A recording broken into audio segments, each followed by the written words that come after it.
मित्रांनो, जर आईची साथ तुमच्यासाठी अनमोल असेल, तर चॅनेलला सबस्क्राईब करा.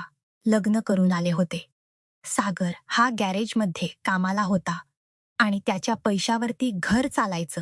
माझे सासू-सासरे घरीच असायचे, काहीच काम करत नव्हते. आणि माझ्या नवऱ्याची बहीण ही देखील कॉलेज करत होती. त्यामुळे हा सर्व घरातला भार माझ्या नवऱ्यावरती पडायचा आणि तो एकटा कमवत असल्यामुळे आमची परिस्थिती ही गरिबीची होती. हे सर्व चित्र पाहून मी माझ्या नवऱ्याला साथ देण्यासाठी ठरवलं होतं आणि नंतर मी ही माझी गोष्ट माझ्या नवऱ्याला एकांतात बोलले. मी म्हणाले, "अहो, मी तुम्हाला थोडासा हातभार लावते आणि मसाले पॅकिंग करायचं काम होतं.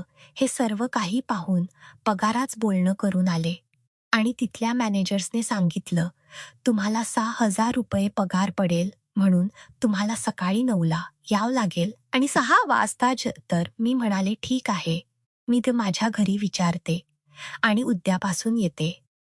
मॅनेजर म्हणाला, ठीक आहे. मी घरी आले. पुन्हा मी माझ्या नवऱ्याला आणि माझ्या सासू-सासऱ्यांना देखील ही गोष्ट सांगितली. ते म्हणाले, "अगं, तू जर सकाळी घरातून बाहेर गेलीस, तर दिवसभर घरातील कामे कोण करणार?" माझी सासू असे म्हटल्याने माझा नवरा तिला म्हणाला, "अगं आई, जर ती ₹6,000 कमावून आणत असेल, तर तूही थोडंफार काम तू केलं, तर काय बिघडतं?" असं म्हटल्यानंतर माझी सासू माझ्या नवऱ्याला म्हणाली, "मला वाटत नव्हतं की तू इतक्या लवकर बायकोचा बैल होशील. ती जसं म्हणेल तसं तू करू लागला आहेस. तुला आई वडिलांची कसलीच काळजी वाटत नाही." माझा नवरा मला म्हणाला, "हे बघ आरती, भलेही तू काम करावे लागत असेल, पण जर घरामध्ये अशा गोष्टी होत असतील, तर तू ते करू नकोस. मला माहिती आहे माझे आई वडील कसे आहेत, पण तरीही मी त्यांना काही बोलू शकत नाही. ते जसे असतील तसे चांगले आहेत. परंतु आपण त्यांना या गोष्टी नाही सांगू शकत. म्हणूनच तू काय करायचं ते ठरव." कंटाळून मी माझ्या नवऱ्याला म्हणाले, "असू द्या, सकाळी लवकर उठेन आणि घरातील सर्व कागुचकरा उठेन आणि घरातील सर्व कामे करून मग जाईन." नवरा म्हणाला, "बरं, तुला जसं जमतं तसं कर. मला बाकीच्याच काहीच करायचं नव्हतं. मला माझा नवरा एकटाच राबत होता हे पाहवत नव्हतं आणि म्हणूनच मी या सर्व गोष्टी करायच्या ठरवल्या होत्या. मलाही थोडंसं कष्ट पडणार होतं, परंतु त्याला पर्यायच नव्हता. मला थोडीफार मदत देण्यात आली होती आणि मी थोडंसं कामही केलं.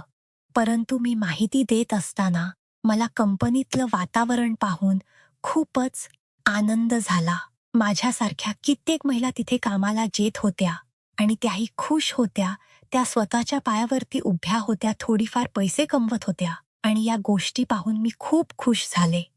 मला वाटले की आता त्या पैशाने कुठेतरी आपल्या घराला हातभार लागेल, म्हणून मी कामाला चालू केलं राहिले.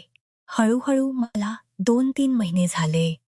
त्यानंतर कंपनीतून जुना मॅनेजर निघून गेला आणि नवीन एक मुलगा कामाला आला. तो मुलगा जसा कामाला आला, तस त्याने सर्वच गोष्टी ह्या मला पाहाव्याला चालू केल्या. काम कशा पद्धतीने चाललं, कोणत्या गोष्टी कशा होतात, या सर्व गोष्टी तो सर्वांच्या पुढे होऊन पाहू लागला होता आणि हे सर्व पाहत असताना त्याची नजर ही बायकांवरती वेगळ्याच पद्धतीने असायची. तो बायकांना पाहताना वेगळ्याच पद्धतीने पाहायचा आणि माझ्याशीही तो वेगळ्याच पद्धतीने बोलायचा. खूपच चेष्टा मस्करी करायचा. विशाल त्याचं नाव होतं. मी त्याच्याशी हसून बोलायचे. परंतु मला माहिती नव्हतं की त्याच्या मनामध्ये अशा काही गोष्टी असतील म्हणून. एके दिवशी तो मला म्हणाला, "अहो, तुम्ही सर्व काम ठीक करता. आता तुमचा पगार वाढवायला हवा. मी मालकांशी या गोष्टी बोलणार आहे." मला वाटले की हा खरंच पगार वाढवण्यासंदर्भात बोलत आहे आणि नंतर तो मला म्हणाला, "मी तुमचा सर्वांचा पगार वाढ होईल, परंतु तुम्ही त्या बदलात मला काय देणार?" आम्ही म्हणालो, "आम्ही काय देऊ शकतो?" तेवढ्यात तो म्हणाला, "मला खुश करावं लागेल." हे ऐकल्यानंतर मी लगेच समजून गेले त्याच्या मनात काय आहे. विशालला माझ्यासोबत एक रात्र घालवायची होती आणि हे मी समजून घेतलं होतं. नंतर लगेच काम सुटल्यानंतर विशाल त्याची गाडी घेऊन आला आणि मला म्हणाला, आरती बस मी तुला सोडतो. मी ही गाडीवरती चटकन बसली आणि गाडीवरती तो मला म्हणू लागला, आरती मी तुला पाहिल्यापासून तू मला मला खूप आवडू लागली आहेस. तर मी आता सरळ सरळ बोलतो. मी काढणार वगैरे तोंडावरती बोलतो. त्यामुळेच मला वाटते की माझं तुझ्यावरती प्रेम आहे आणि त्याच्या खातर मी तुझा पगार वाढवण्यासंदर्भात बोलणार आहे. तुला काय वाटतं मला सांग असं म्हणून त्यांनी मला सर्वच गोष्टी विचारून टाकल्या होत्या. मी गप्पच होते. मला काय बोलावे काहीच कळत नव्हतं. दुसऱ्या दिवशी देखील गेल्यानंतर त्याने मला त्याच्या रूममध्ये बोलावलं आणि मला या गोष्टी विचारू लागला. मी त्याला म्हणाले, अहो पण मला या गोष्टी खूप चुकीच्या वाटतात. विशाल म्हणाला, अग आरती यामध्ये चुकीचे काही तुम्हाला एक दिवस देईन. मी तुझा पगार 7,000 पासून 14,000 कसा करायचा हे माझ्या हातात राहील. मलाही वाटलं, आपल्या एका दिवसाने जर आपला पगार दुप्पट होत असेल, तर त्यातून आपलं सगळ्यांचंच गोष्टी भागत असतील, तर आपली परिस्थितीवर येत असेल, तर आपण एक दिवस आपला द्यायला काय हरकत आहे. मीही तयार झाले होते. विशालला मी म्हणाले, एकच दिवस ठीक आहे, चालेल. विशाल म्हणाला, आज संध्याकाळी मी तुला सांगतो कुठे भेटायचं आहे ते. त्यानंतर काम सुटलं आणि मी घरी जाण्याऐवजी विशाल सोबत गाडीवरती निघून गेले. मला अशा ठिकाणी घेऊन आला होता. तिथे आजूबाजूला कोणीच नव्हतं. बंद पडलेलं घर होतं. त्या ठिकाणी आल्यानंतर त्याने मला सांगितलं, आजची रात्र आपली इथेच असणार आहे. आणि मी लगेच फोन करून घरी सांगितलं, आज रात्रभर कंपनीमध्ये थोडंसं काम आहे आणि पार्टी देखील आहे, त्यामुळे मला थांबवून घेतला आहे. मी सकाळी येईन. मी ही गोष्ट सांगितलेली कुठेतरी माझ्या नवऱ्याला बरोबर वाटली नाही.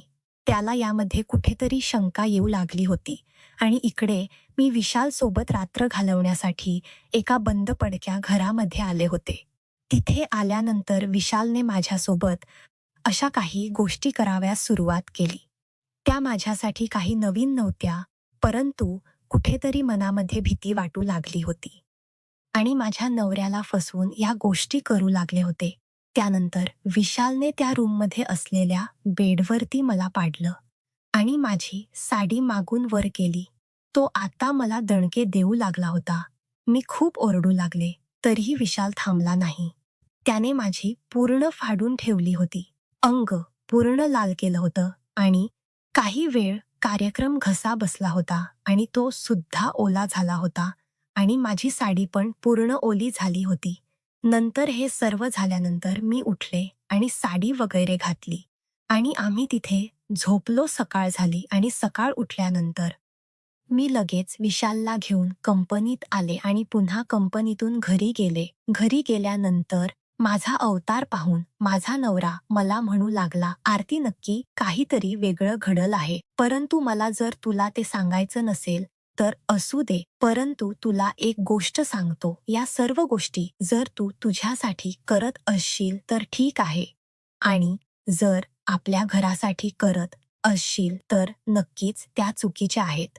माझ्या नवऱ्याने माझ्याकडून पाहून असं बोलल्याने माझ्या डोळ्यात पाणी आलं. माझ्यासमोर माझा नवरा बोलत होता, परंतु हा माझ्या डोक्यामध्ये रात्रभर विशालने माझ्यासोबत काय काय केलं या गोष्टी चालत होत्या.